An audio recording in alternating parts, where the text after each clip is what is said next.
देवीपुर नाम की एक गांव में कमला अपने दो बेटे सुरेश और देवेश के साथ रहती थी। कमला के पति एक रोड एक्सीडेंट में मर गए थे। तभी से कमला अपने दोनों बेटों को अकेली ही पाल पोस कर बड़ा कर रही है।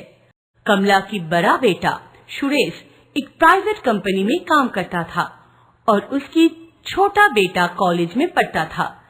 अच्छा खासा दिन गुजर रहा था। एक दिन कमला अपने बड़े बेटे सुरेश को कहने लगी, बेटा सुरेश, मुझे तुमसे कुछ बात करनी है। हाँ माँ, बोलो ना, क्या बात है? तुम अब अच्छी नौकरी करने लगे हो, तनख्वाह भी अच्छी खासी मिलती है। अब तुम्हें शादी करके अपना घर बसा लेना चाहिए बेटा। क्या तुम मेरे लिए लड़की देखी हो माँ? नहीं बेटा, अगर तुम बोलोगे तो मैं लड़की ढूंढना शुरू करूंगी। नहीं माँ, उसकी जरूरत नहीं है। मैं एक लड़की से बहुत प्यार करता हूँ और उसी से शादी करना चाहता हूँ। अरे ये तो अच्छी बात है। ठीक है बेटा, उसे एक दिन घर पे बुलाओ। ठीक है माँ, पर उसके मम्मी पापा कोई नहीं है, वो अकेली है। ठीक है, कोई बात नहीं, तुम उसे शाम को ही घर पे बुलाओ। मैं भी तो देखूं मेरा बेटा कैसा लड़की पसंद किया है। सुरेश ने उसी दिन शाम को निर्मला को घर पे ले आया। शाम को निर्मला सुरेश के घर में आया। निर्मला को देखकर कमला का होश उड़ गया और कमला ने बोला, अरे सुरेश बेटा, इतनी लंबी लड़की, अरे ये तो हमारे घर की छत तक पहुंच जाएगी। अरे बेटी, तुम्हारा नाम क्या है? मेरा नाम निर्मला है आंटी। वाह, बहुत अच्छी है। तुम्हें इस शादी से कोई एतराज तो नहीं है ना? नहीं आंटी जी। कमला ने निर्मला को देखकर मन ही मन में आनंद हुआ और बोली, कितनी लंबी बहू है, इस गांव में तो ऐसी लंबी कोई नहीं है। कमला ने एक अच्छा दिन देखकर निर्मला और सुरेश की शादी करवा दी। कमला निर्मला को बहुत प्यार करने लगा। कुछ दिन बीत गए। निर्मला इतनी लंबी होने के लिए उसे हर काम में तकलीफ होता था। जब कमरे में जाती थी या निकलती थी, दरवाजे से टकराती थी। खाना पकाते वक्त उसे बहुत झुककर काम करना पड़ता था। निर्मला की लंबाई से पूरे गांव में सिर्फ निर्मला की ही चर्चा होने लगी और ये सुनकर कमला को बहुत अच्छा लगता था। पर कोई कोई मजाक भी करता था तो कमला जाके उन्हें मना भी करती थी। ऐसे ही दिन बीतता गया। अचानक एक दिन कमला का छोटा बेटा देवेश ने किसी को कुछ भी बिना बताए एक नाटी लड़की पूजा से शादी करके घर ले आया। माँ, कहाँ हो तुम? अरे देवेश, तुम? और तुम्हारे साथ ये नाटी सी लड़की कौन है? क्या तुमने शादी कर लिया? हाँ माँ, ये पूजा है, मैं उससे शादी कर ली। ये कैसी लड़की है, इतनी नाटी सी, इतनी छोटी सी? तुम्हें कोई और लड़की नहीं मिली क्या? ऐसा मत बोलो माँ, ये बहुत अच्छी लड़की है, घर का सब काम करती है और पढ़ाई में भी बहुत अच्छी है। मेरे दोनों बेटे ने तो हद ही कर दी। मेरी एक बहू है खंबे जितनी लंबी और दूसरी लीलीपुर जितनी छोटी नाटी। ठीक है, शादी कर ही लिया है तो घर में लेकर आओ। देवेश पूजा को कमरे में ले गया।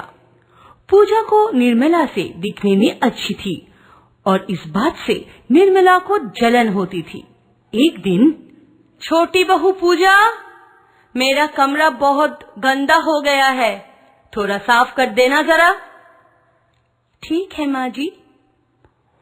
पूजा अपनी सास की कमरा साफ करने जाता है, लेकिन पूजा नाटी होने की वजह से सीलिंग तक पहुंच नहीं पाती है और रोती रहती है। तभी निर्मला आकर बोलती है, अरे हट रे नाटी, तू है ही इतनी छोटी सी, तू क्या काम करेगी? तू हट, मैं काम कर देती हूँ।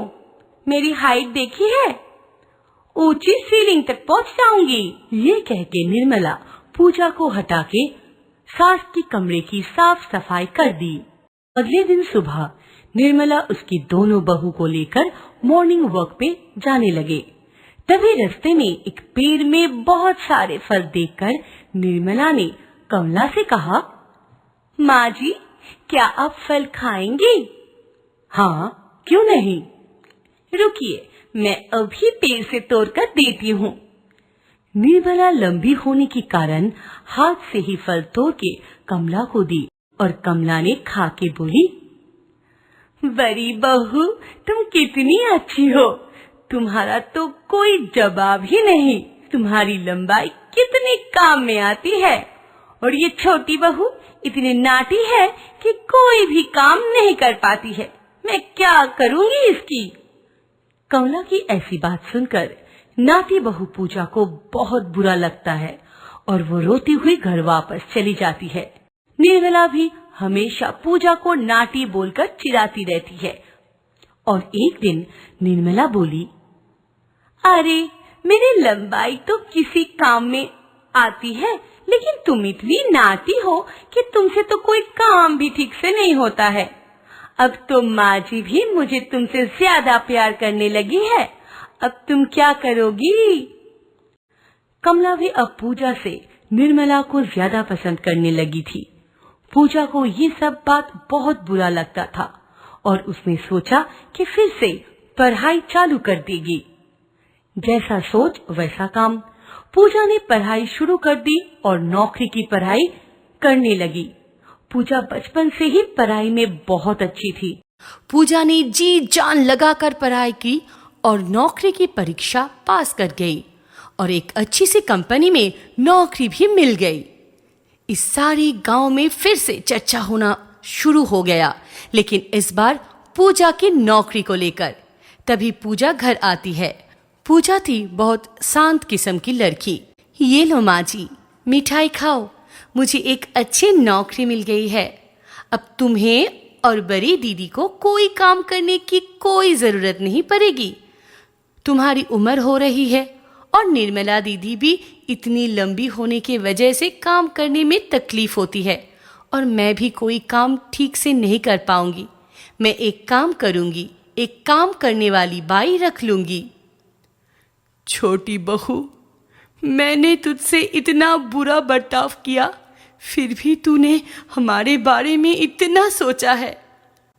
हाँ पूजा, मैंने भी तो तुम्हें कितना उल्टा सीधा बोला है, कितने बार ताने भी मारे हैं, फिर भी तुम हमें इतना प्यार करती हो। हम लोगों की इतनी फिक्र है तुम्हें। माँ जी, कोई लंबा या नाटी अपनी मर्जी से तो नहीं होती है ना। भगवान जिसे जैसा बनाना चाहे वो वैसा ही होता है, इसमें हमारी कोई हाथ नहीं होती। और हर इंसान की कोई एक खूबियाँ होती है। जैसे निर्मला दीदी लंबी होने के लिए बहुत फायदा होता है, इसीलिए किसी भी इंसान को उसकी रूप या हाइट से नहीं देखना चाहिए, उसकी गुण से जानना चाहिए। हमें माफ कर दो बेटी। हाँ पूजा, हमें भी माफ कर दो। हमें शर्मिंदगी है अपने काम की वजह से। अब से तुम मेरी छोटी सी बहन हो। अब तुम्हें मैं कभी नहीं चिढ़ाऊंगी। उसके बाद से कमला अपने दोनों बेटे और दोनों बहुओं को लेकर खुशी से रहने लगे।